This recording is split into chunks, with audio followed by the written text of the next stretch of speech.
All right, today's learning goal will be to look at percent and working with percent problems. So we will develop a multiplication strategy and a ratio strategy, and we'll even do a sentence or word strategy. So let's define percent first. Percent is a combination of two root words, per and cent. Cent is a French for 100, so percent means quite literally per 100. So the symbol for percent is this little symbol right here. I gotta make sure I'm on my pen before I try and write. That's your percent sign. Okay, which looks a lot like a rearranged 100. So if you take your 100 and you rearrange it, it looks like that. So 50% can be written as 50% or as 50 out of 100.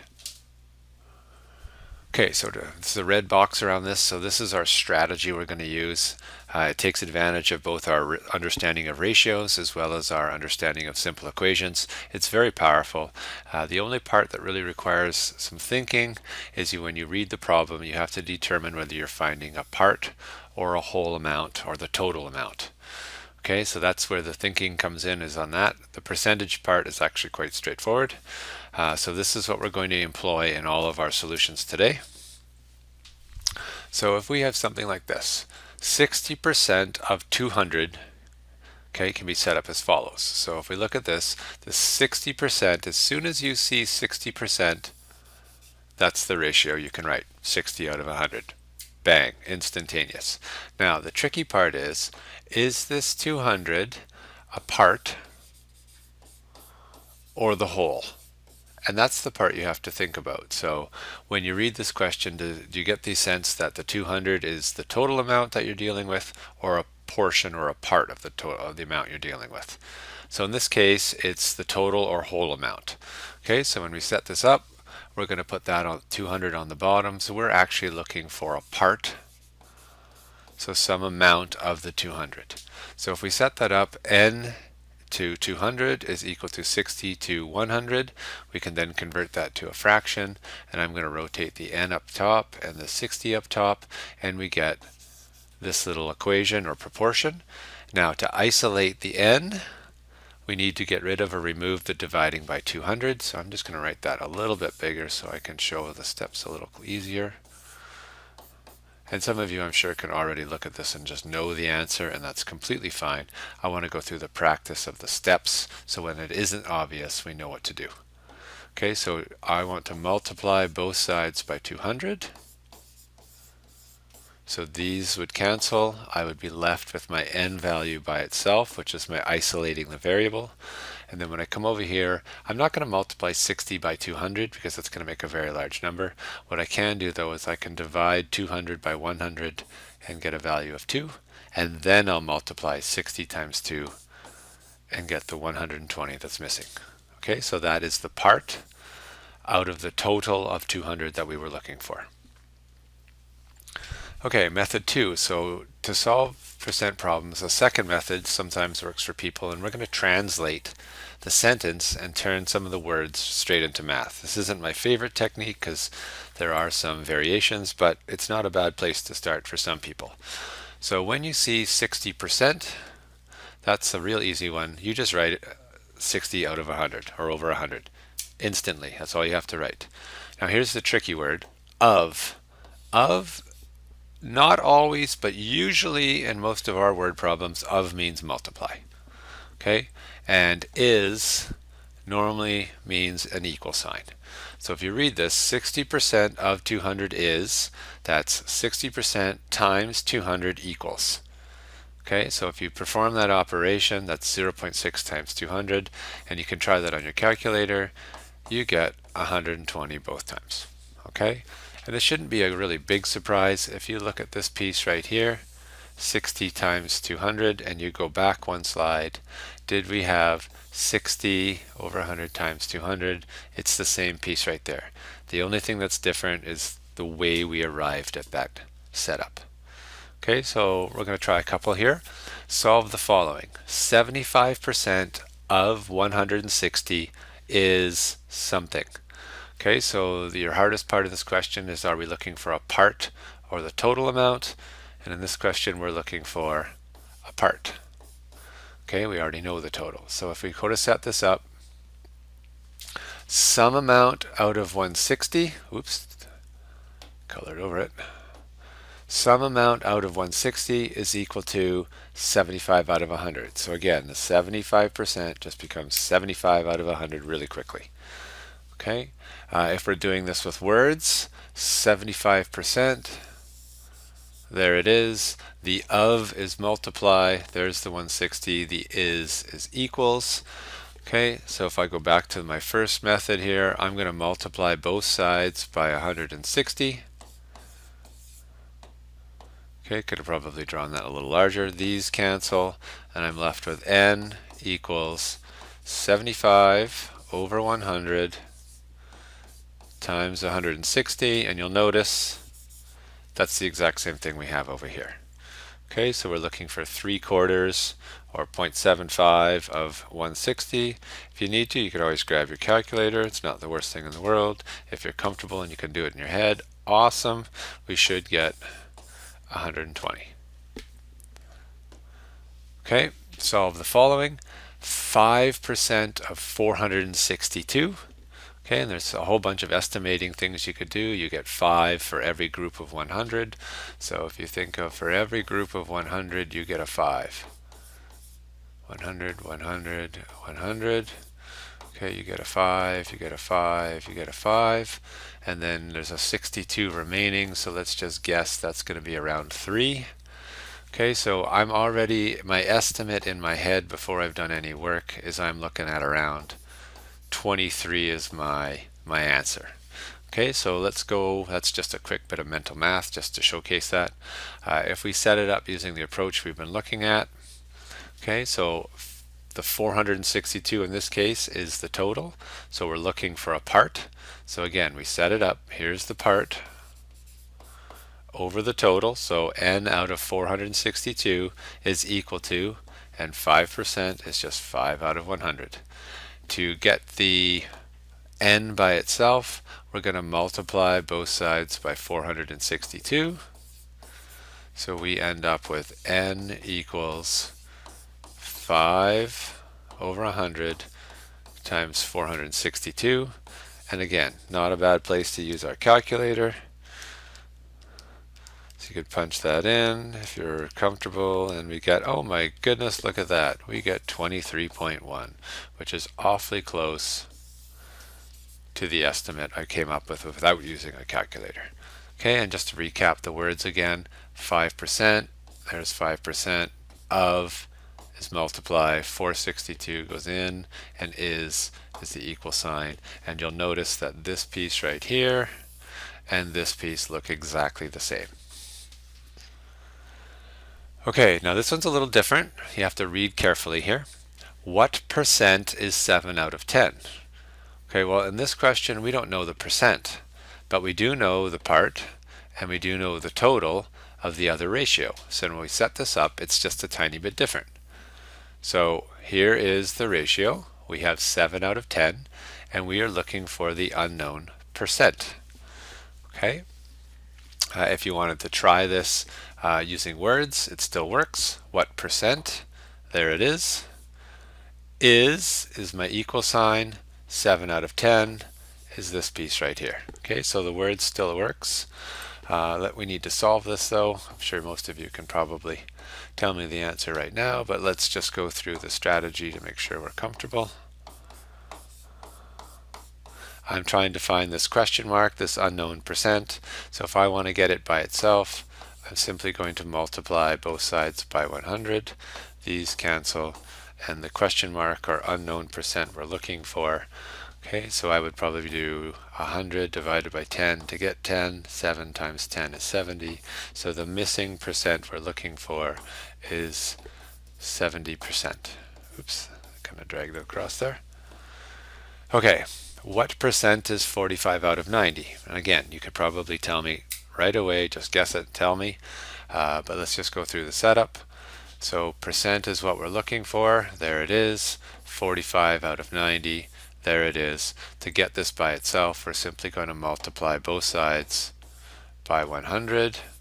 These will cancel, and we'll be left with a question mark. Okay, and now you may recognize that 45 out of 90 is the same as a half. So we're looking for half of 100. So the missing percent is 50%. Okay? And we'll do one more. What percent is 91 out of 70? Okay, this one's a little different because something's changed. We're still looking for a percent, but now our part is actually greater than our total, okay, or our whole amount. And you can have that. What it means is you can have a percent greater than 100. Okay, so I'm just going to drag this down here and maybe make it a little bit larger. I'm sure you can map these out now. I've done 3 of them. You can map out where the values come from. But if we multiply both sides by 100, make sure I get my 100 on this side. Come on. There it goes. And then we cancel. Okay, so the unknown question mark, the unknown percent we're looking for would be 91 divided by 70 times 100.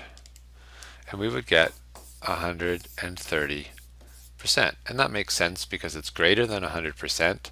91 is larger than 70. It's very logical. All right, so now this is a very popular chart. We want to make sure we know how to move between all the values. I won't go through every single one here. I just wanted to highlight a couple here. So you look at 84%, you can see that's one line that's completely filled out. So percent, 84%, if we want to move to a decimal, so moving in this direction, okay, so from percent to decimal, you divide by 100. So if you had 84, you divide it by 100, it would output 0.84 on your calculator, and that's how we switch between the two.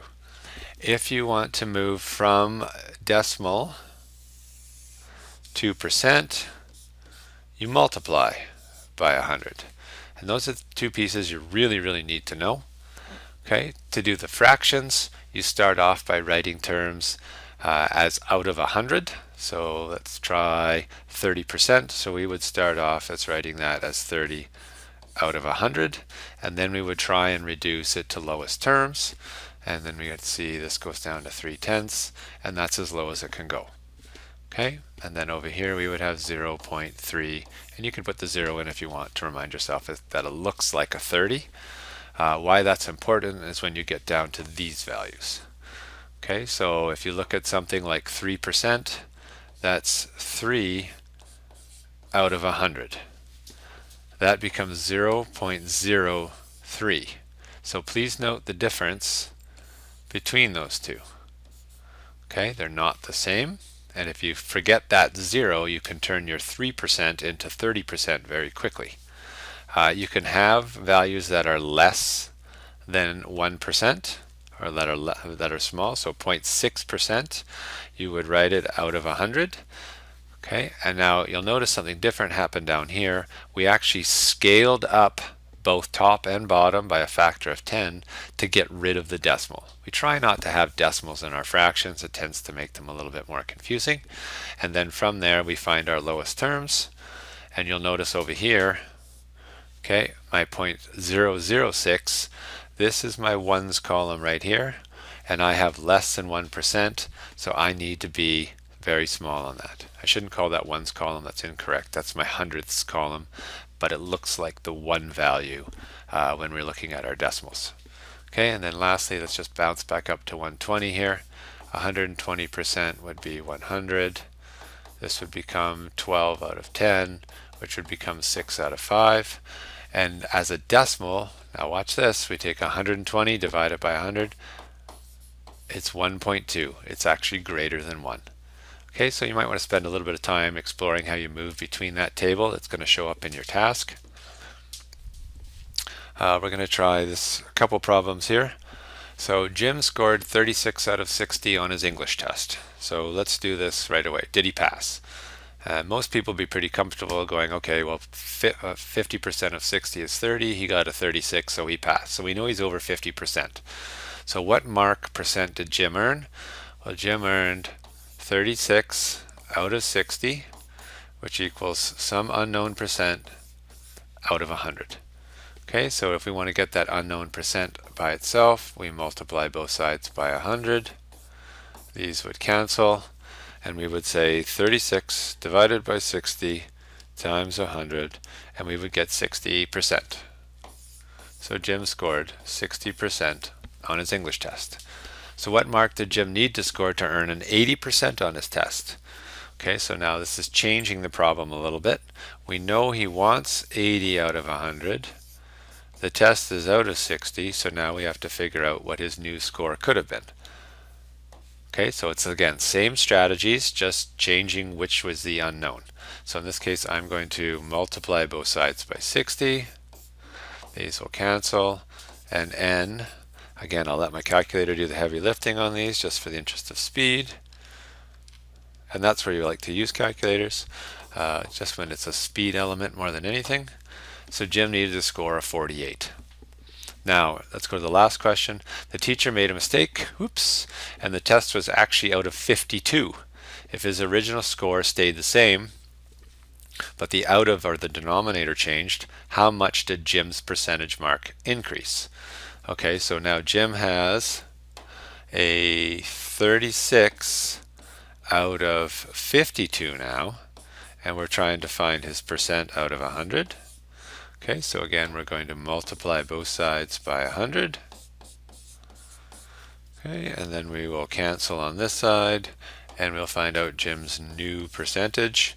So 36 divided by 52 times your 100, and Jim now has 69.2%. Let's just say 69%. And now here's where we have to read the question very carefully. It didn't ask me what his new percentage is. It asked me how much did Jim's percent mark increase. Okay, well, he was at a 60, he's now at a 69, so the increase was 9%. Okay, and that's just a matter of making sure you read the question. Okay, we're almost there. I know this is a little bit longer, but we're trying to tie a bunch of things together. In Ontario, we have something called the Harmonized Sales Tax, or HST. It's 13%. This is an extra charge you pay on items when you buy them. Okay, so it gets added to the cost you see on the price tag. So what would be the HST on the following items? Okay, so it's 13%. That's the key piece to remember. If you buy a $100 pair of jeans, well, 13% of 100 equals N out of the $100. So that doesn't require a great deal of calculation. We can see that the HST is $13. So that's the extra tax you have to pay. Let's do the next one. A $20 CD. So 13% is equal to some amount out of the $20. So again, we're going to multiply both sides by 20. Those cancel, and we come up with a new n value. So 13 divided by 100 times 20, and we get 2.60, and I'm going to include 2 decimal places because this is dollars. So this is the extra tax you have to pay on top of the $20. Okay? Alright, so let's tie this together and do the whole shopping experience. So when an item is on sale, the price is said to be 40% off. You'll see that a lot of different advertisements and flyers in stores, but we need to know what that means. So to calculate the new price, you must first determine the discount, then subtract it from the original price. Okay, so what would be the discount and the new price on the following? And a lot of people will make one calculation, stop, and get the answer wrong, and I'll show you why in a minute. Okay, so we're looking at 30% off. So we have an original price, and it's worth sometimes writing all these things down. The original is $60. Okay, so we're trying to find out what 30% of $60 is. So we need the part because we already know the total. So now if I multiply both sides by 60, I can get my n value by itself. Okay, so now we have 60 times 30 divided by 100, so we get 18, and that's dollars. And now this is where most people get stuck. They say that's the answer, that's the new price. That's incorrect. This is the discount. So this is how much we're going to subtract from the original price. The sales price, or the new price, is the original $60 minus the discount of $18. So the new price is $42. Okay, so there's nothing there that's mathematically that difficult. It's more a matter of keeping track of all of these pieces. Okay, so let's try two more here. If you want to pause it and give these a whirl, then I'll take them up. Okay, so a $200 hard drive is on sale for 25% off. What is the sale price? So let's just start with, come on pen, write it out here. It doesn't like this area. So my original price was 200. I want to figure out what the 25% off is, and some of you might be able to do that very quickly in your head. That's totally cool. Okay, so again, we would multiply both sides by 200 and we would come up with $50. Just running out of space here. And then my new price, and I'm just going to call it NP for now. So I would take the original 200, I would subtract the $50 discount, and I would have a new price of $150. And I'm just going to make a note on here. This is my discount. Okay, now next one. A $1,500 computer is on sale for 40% off. What is the sales price? Okay, so the original is $1,500. My discount is 40% off. So that's some amount out of the 1,500. We're going to multiply both sides by 1,500. Okay, so $600 is my discount. And again, if you get in the habit of writing little notes to yourself, these questions are so much easier. My new price is going to be the $1,500 minus the $600 discount. So my new price is $900. Sign me up. I probably would buy that. Okay, now the last piece is, we're just going to add one more component to this, is we have to actually charge tax, or sales tax. The HST we previously calculated has to get added on to the sales price. So we've done all of the elements of this. Sales price is original minus discount. The total cost is the sales price plus the HST. So please note, one of these is a subtraction, one of these is an addition. So you're going to subtract the discount and then you're going to add the HST back on. Okay, so what would be the total cost of the following? An $80 pair of jeans, that's 40% off. So let's start. We've got original is $80. My discount is 40% out of that 80. So we multiply both sides by 80. These cancel and we get an end value of $32. And I'm just going to make a note to myself. That's my discount. My sales price, or my new price, okay, is going to be $80 minus 32, and that leaves me with $48. And I'm running out of colors here. My tax calculation is 13% of the $48. So we multiply both sides by 48. Those cancel. So now 13% of 48, oops, missed a bracket, is $6.24. And we're almost done. We just have to be really careful. The $6.24 is not the final price or the total cost. The total cost is the sales price plus this amount. So it's my sales price plus the $6.24 tax, which means the final value here is $54.24. Okay, so take a moment, go back, review that, look at the different pieces. Again, none of those but calculations are that difficult. It's keeping track of the bookwork and making sure you're adding, subtracting the right values. I use different colors, I use titles, lots of different things will help. Okay, so you have a percentage task to try. Thanks for tuning in.